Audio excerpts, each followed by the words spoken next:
जय श्री कृष्ण। श्री राम जी कहते हैं, सुग्रीव तुम अंगद सहित राज्य करो, मेरे काम का हृदय में सदा ध्यान रखना। देवताओं ने पहले से ही प्रवर्षण पर्वत पर एक गुफा को सुंदर बना दिया था। उन्होंने सोच रखा था कृपा की खान श्री राम जी कुछ दिन यहाँ आकर निवास करेंगे।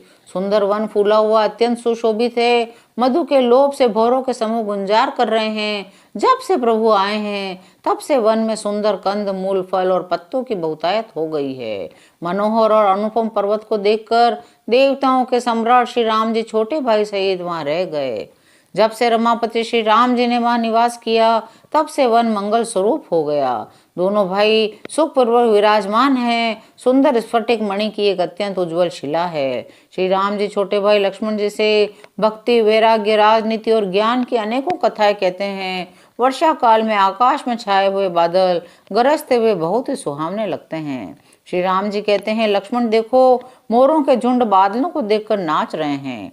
जैसे वैराग्य में अनुरक्त गृहस्थ किसी विष्णु भक्त को देखकर हर्षित होते हैं।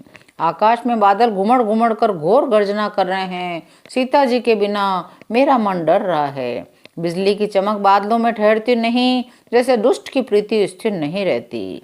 बादल पृथ्वी के समीप आकर नीचे उतरकर बरस रहे हैं, जैसे विद्या पाकर विद्वान विनम्र हो जाते हैं। बूंदों की चोट पर्वत कैसे सहते हैं, जैसे दुष्टों के वचन संत सहते हैं।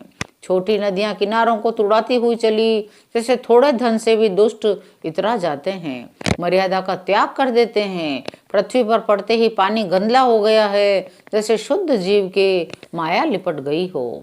जल एकत्र हो होकर तालाबों में भर रहा है, जैसे सद्गुण एक एक कर सज्जन के पास चले आते हैं।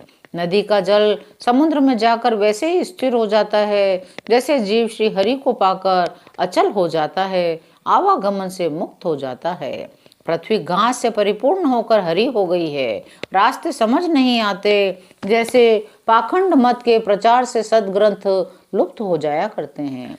चारों दिशाओं में मेंढकों की ध्वनि ऐसी सुहानी लगती है मानो विद्यार्थियों के समुदाय वेद पढ़ रहे हों। अनेक वृक्षों में नए पत्ते आ गए हैं। मदार और जवासा बिना पत्ते के हो गए हैं, उनके पत्ते झड़ गए हैं। जैसे श्रेष्ठ राज्य में दुष्टों का उद्यम जाता रहता है, उनकी एक भी नहीं चलती, धूल कहीं खोजने पर भी नहीं मिलती। जैसे क्रोध धर्म को दूर कर देता है, क्रोध का आवेश होने पर धर्म का ज्ञान नहीं रह जाता। अन्न से युक्त पृथ्वी कैसे शोभित हो रही है, जैसे उपकारी पुरुष की संपत्ति रात के घने अंधकार में जुगनू शोभा पा रहे हैं, मानो दंभियों का समाज आज उठा हो। भारी वर्षा से खेतों की क्यारियां फूट चली है, जैसे स्वतंत्र होने से स्त्रियां बिगड़ जाती है। चतुर किसान खेतों को निरा रहे हैं, उनमें से घास आदि को निकाल कर फेंक रहे हैं, जैसे विद्वान लोग मोह, मद और मान का त्याग कर देते हैं। चक्रवाक पक्षी दिखाई नहीं दे रहे हैं, जैसे कलयुग को पाकर धर्म भाग जाता है। ऊसर में वर्षा होती है, पर वहां घास तक नहीं उगती, जैसे हरि भक्त के हृदय में काम उत्पन्न नहीं होता।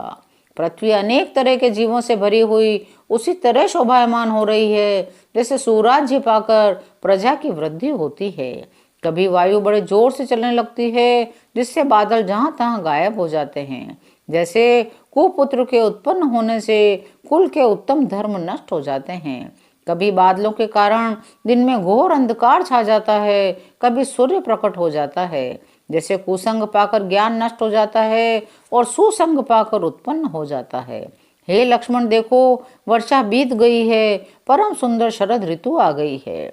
फूले हुए काश से सारी पृथ्वी छा गई है, मानो वर्षा ऋतु ने काश रूपी सफेद बालों के रूप में अपना बुढ़ापा प्रकट किया है। अगस्त्य के तारे ने उदय होकर मार्ग के जल को सोख लिया, जैसे संतोष लोभ को सोख लेता है। नदियों और तालाबों का निर्मल जल ऐसी शोभा पा रहा है, जैसे मद और मोह से रहित संतों का हृदय। नदी और तालाबों का जल धीरे धीरे सूख रहा है, जैसे विवेकी पुरुष ममता का त्याग करते हैं। शरद ऋतु जानकर खंजन पक्षी आ गए हैं। न कीचड़ है न धूल है, धरती निर्मल होकर ऐसी शोभा दे रही है, जैसे नीति निपुण राजा की करनी। जल के कम हो जाने से मछलियां व्याकुल हो रही हैं, जैसे विवेक शून्य कुटुंबी धन के बिना व्याकुल होता है। बिना बादलों का निर्मल आकाश ऐसा शोभित हो रहा है जैसे भगवत भक्त सब आशाओं को छोड़कर सुशोभित होते हैं। जो मछलियाँ अथाह जल में हैं वे सुखी हैं, वैसे ही जैसे श्री हरि के शरण में चले जाने पर एक भी बाधा नहीं रहती। भौरे अनुपम शब्द करते हुए गूंज रहे हैं, पक्षियों के नाना प्रकार के सुंदर शब्द हो रहे हैं। रात्रि देखकर चकवे के मन में वैसे ही दुख हो रहा है जैसे दूसरे की संपत्ति देखकर दुष्ट को होता है। पपीहा रट लगाए है, उसको बड़ी प्यास है। जैसे श्री शंकर जी का द्रोही सुख नहीं पाता, शरद ऋतु के ताप को रात के समय चंद्रमा हर लेता है। जैसे संतों के दर्शन से पाप दूर हो जाते हैं। चकोरों के समुदाय चंद्रमा को देखकर इस प्रकार टकटकी लगाए हैं जैसे भगवत भक्त भगवान को पाकर उनके दर्शन करते हैं। वर्षा ऋतु के कारण पृथ्वी पर जो जीव भर गए थे वे शरद ऋतु को पाकर वैसे ही नष्ट हो गए जैसे सदगुरु के मिल जाने पर संदेह और भ्रम के समूह नष्ट हो जाते हैं। वर्षा बीत गई, निर्मल शरद ऋतु आ गई, परंतु हे तात सीता की कोई खबर नहीं मिली। एक बार कैसे भी पता पाऊं तो काल को भी जीत कर पल भर में जानकी को ले आऊं। कहीं भी रहे, यदि जीती होगी तो हे तात यत्न करके मैं उसे अवश्य ले आऊंगा। राज्य, खजाना, नगर और स्त्री पा गया, इसीलिए सुग्रीव ने भी मेरी सुधि भुला दी। जिस बाण से मैंने बाली को मारा था उसी बाण से कल उस मूढ़ को मारूं। शिवजी कहते हैं, हे उमा, जिनकी कृपा से मद और मोह छूट जाते हैं उनको कहीं स्वप्न में भी क्रोध आ सकता है? यह तो लीला मात्र है। ज्ञानी मुनि जिन्होंने श्री रघुनाथ जी के चरणों में प्रीति मान ली है वे ही इस चरित्र को जानते हैं। लक्ष्मण जी ने जब प्रभु को क्रोध युक्त जाना तब उन्होंने धनुष चढ़ाकर बाण हाथ में लिया। दया की सीमा श्री रघुनाथ जी ने छोटे भाई लक्ष्मण जी को समझाया, हे तात, सखा सुग्रीव को केवल भय दिखला कर ले आओ, उसे मारने की बात नहीं है। यहाँ किष्किंधा नगरी में पवन कुमार श्री हनुमान जी ने विचार किया, सुग्रीव ने श्री राम जी के कार्य को भुला दिया। उन्होंने सुग्रीव के पास जाकर चरणों में सिर नवाया, साम, दान, दंड और भेद चारों प्रकार की नीति कहकर समझाया। हनुमान जी के वचन सुनकर सुग्रीव ने बहुत ही भय माना और कहा, विषयों ने मेरे ज्ञान को हर लिया। हे पवन सुत, जहाँ तहाँ वानरों के यूथ रहते हैं वहाँ दूतों के समूह को भेजो। केला दो, एक पखवाड़े में जो न आ जाएगा उसका मेरे हाथों वध होगा। तब हनुमान जी ने दूतों को बुलाया, सबका बहुत सम्मान करके सबको भय, प्रीति और नीति दिखलाई। सब बंदर चरणों में सिर नवाकर चले। इसी समय लक्ष्मण जी नगर में आए। उनका क्रोध देखकर बंदर जहां तहां भागे। तदनंतर लक्ष्मण जी ने धनुष चढ़ाकर कहा, नगर को जलाकर अभी राख कर दूं।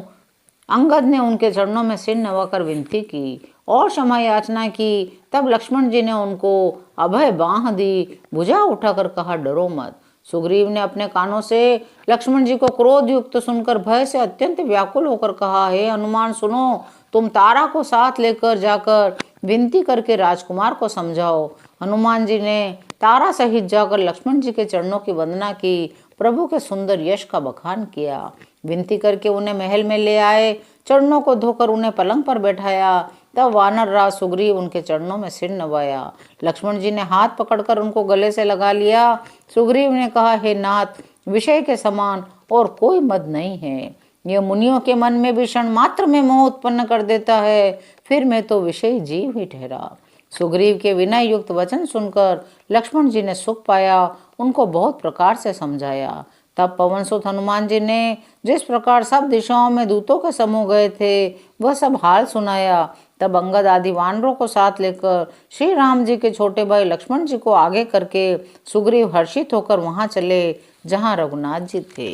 आज की कथा यहीं विराम लेती है, शेष अगले अंकों में। जय श्री राम।